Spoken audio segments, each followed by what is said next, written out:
యుద్ధము యెహోవాదే, యుద్ధము యెహోవాదే. రాజులు మనకెవ్వరు లేరు, శూరులు మనకెవ్వరు లేరు, రాజులు మనకెవ్వరు లేరు, శూరులు మనకెవ్వరు లేరు. సైన్యములకు అధిపతి అయిన యెహోవా మనగండ, యుద్ధము యెహోవాదే, యుద్ధము యెహోవాదే, యుద్ధము యెహోవాదే, యుద్ధము యెహోవాదే. ఆమేన్, హల్లెలూయా. కాబట్టి క్రీస్తునందు ప్రియ దేవుని సంగమా, దేవుని పిల్లలారా, మనుషులు మనకి శత్రువులు కాదు, కానీ అపవాదే మన శత్రువు అని లేఖనాల ద్వారా చూస్తున్నాం.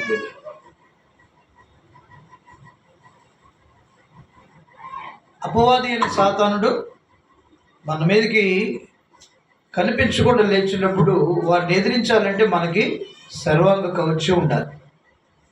ఈ లోకంలో సాతానును జయించాలంటే మానవునికి కావలసినవి, దేవునిని స్తుతించినప్పుడు సాతానుడు పారిపోతాడు అనేటువంటి లేఖను మనం చూస్తున్నాం.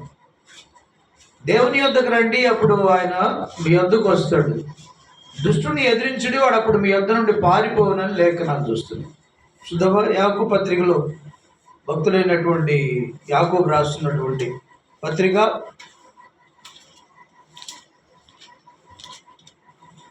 4వ అధ్యాయం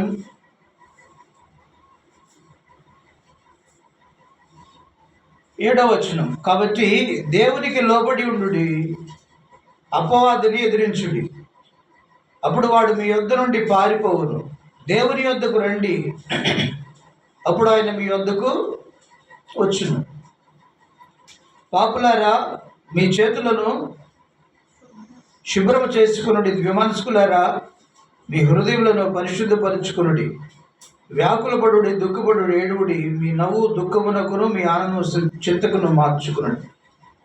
ప్రభు దృష్టికి మిమ్మల్ని మీరు తగ్గించుకున్నప్పుడు ఆయన మిమ్మల్ని హెచ్చించును. దేవునికి మహిమ కలుగును గాక. కాబట్టి క్రీస్తునందు ప్రియమైన వారలారా, దేవునికి లోబడి ఉండమన్నాడు, అపవాదిని ఎదిరించమన్నాడు. ఎఫెసీ 6:10 కూడా ఆయన ఇలా మాట్లాడుతుంది. ఎఫెసీలు రాసిన పత్రికలో మనం పోరాడున్నది శరీరులతో కాదు, కానీ అధికారులతోనూ ప్రధానులతోనూ అంధకార సంబంధమైన లోకనాథులతోనూ మనం పోరాడుచున్నాము. కాబట్టి ఆపద్దినను వారిని ఎదిరించుటకు దేవుడిచ్చే సర్వాంకవచం ధరించుకోమని పౌలు గారు ఎఫెసీ సంఘానికి రాస్తూ ఉన్నారు. ఎఫెసీలకు రాసిన పత్రిక మనం పోరాడున్నది 6వ అధ్యాయం 10వ వచనం. తుదకు ప్రభు యొక్క మహాశక్తిని బట్టి ఆయన బలవంతులై ఉండుడి, మీరు అపవాది తంత్రములు ఎదిరించు శక్తి గల వారు ఉన్నట్లు దేవుడు వచ్చి సర్వాంగవచం ధరించుకున్నాడు. ఏలైనగా మనం పోరాడున్నది శరీరంతో కాదు, కానీ ప్రధానులతోనూ అధికారులతోనూ ప్రస్తుత అంధకార సంబంధం లోకనాథులతోనూ ఆకాశ మండలమందు దురాత్మల సమయంలో పోరాడుచున్నాము. అందుచేత మీరు ఆపద్దిన వాడిని ఎదిరించినట్టుకు సమస్తం నెరవేర్చిన వాడిని నిలబడుటకు శక్తిమంతులు అన్నట్టుగా దేవుడిచ్చు సర్వాంగవచం ధరించుకున్నాడు. దేవునికి మహిమ కలుగును. మనం పోరాడేది శరీరంతో కాదు, కానీ అధికారులతో, ప్రధానులతోనూ అంధకార సంబంధం లోకనాథులతోనూ పోరాడుతున్నాము. మన పోరాటం ఈ లోకంలో మనుషులతో కాదు, కానీ మన పోరాటము మనకు కనిపించని శత్రువులతో మనం పోరాడుతున్నాం. కాబట్టి దేవుడు అంటున్నాడు, వారిని ఎదిరించండి. ఎదిరించాలంటే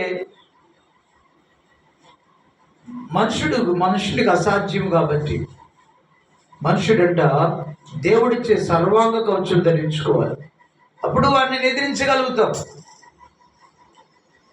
మనుషునితో అయితే మనకు బలం సంపాదించుకుంటే ధైర్యం సంపాదించ సరిపోద్ది, కానీ కనిపించని సాతానుతో పోరాడాలంటే ప్రియులరా దేవుడిచ్చే ఆత్మ సంబంధమైన కవచాలు ధరించుకోవాలి. భౌతిక సంబంధమైన కవచం కాదు, కానీ ఈ ఆత్మ సంబంధమైన కవచం అని అర్థం. ఎప్పుడైతే మనం దుష్టుని ఎదిరించాలంటే సర్వాంగ కవచం ధరించుకుంటామో అప్పుడు వాని యొక్క అగ్ని బాణాలు ఎదిరించగలుగుతామంట. ఏం బాణాలు అంటే అవి అగ్ని బాణాలు అంటే కాల్చివేసే బాణాలు, చంపివేసే బాణాలు, ఆత్మను చంపివేసి దేవునికి దూరం చేసేటువంటి వాడి యొక్క ఆయుధాలను మనం. కాబట్టి మనం సర్వాంగ కవచం ధరించుకోవాలి. యుద్ధోపకరణం, తేజస్ సంబంధమైన యుద్ధోపకరణం ధరించుకోమన్నాడు. మరో మాట చూద్దామా? ఏంటంటే తేజస్ సంబంధమైన యుద్ధోపకరణములు ధరించుకొనుడి అంటాడు.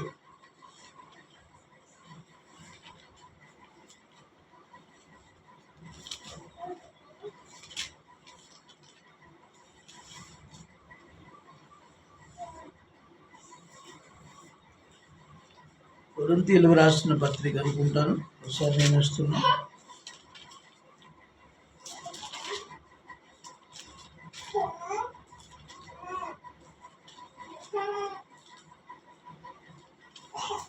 రోమ పత్రికలోనే ఉంది, ఒకసారి చూద్దాం. రోమీలకు రాసిన పత్రిక అనుకుంటా, ఒకసారి క్షమించండి, రోమీలకు రాసిన పత్రిక.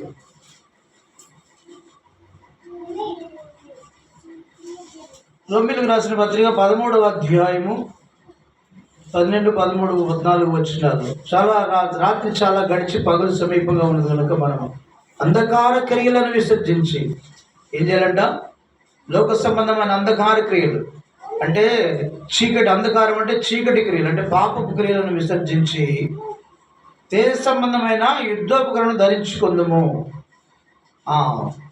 తేజస్ సంబంధమైన యుద్ధోపకరణములు ధరించుకోవాలి. తేజస్ సంబంధమైన అంటే ఆత్మ సంబంధమైన, వెలుగు సంబంధమైన యుద్ధోపకరణములు ధరించుకోవాలంట. అంటే దుష్టుని ఎదిరించడానికి కావలసినటువంటి ఉపకరణములు ధరించుకోవాలి. అవి ఎలా ఉన్నాయంట? తేజస్ సంబంధం, వెలుగు సంబంధమైన యుద్ధోపకరణములు ధరించుకోండి. అల్లరితో కూడిన ఆటపాటలను మొత్తైనను, కామవిలాసములైనను, పోకిరి చేష్టలు లేకయు, కలహమైనను, మత్సరమైన లేకయు, పగటి యందు నడుచుకున్నట్లు మర్యాదగా నడుచుకును. వెతుకు ప్రభువైన యేసుక్రీస్తు ధరించుకుని వారి శరీరేచ్ఛలను నెరవేర్చుకున్నట్టు శరీర విషయంలో ఆలోచన చేసుకోండి. క్రీస్తును ధరించుకోవాలంట. తేజస్ సంబంధమైన యుద్ధోపకరణలు ధరించుకోవాలి, క్రీస్తును ధరించుకోవాలి, సర్వాంగ కవచం ధరించుకోవాలి, వెలుగు సంబంధమైన ఉపకరణం ధరించుకోవాలని దేవుని వాక్యం. క్రీస్తును ధరించుకోవాలంటాడు. క్రీస్తుని ఎలా ధరించుకున్నాడంటే నీ బాప్తిస్మం తీసుకున్నందువలన క్రీస్తును ధరించుకున్నారని పత్రికలో మనం చూస్తున్నాం. పిల్లలు రక్షణ తీసుకున్నప్పుడు అంటే మనము క్రీస్తును ధరించుకున్న వారమై ఉంటామని లేఖనాల్లో మనం చూస్తున్నాం. పిల్లలు దేవునికి మహిమ కలుగునుగా. ఆమె చెప్పండి, ఆమె. కాబట్టి క్రీస్తును ధరించుకోవాలంట.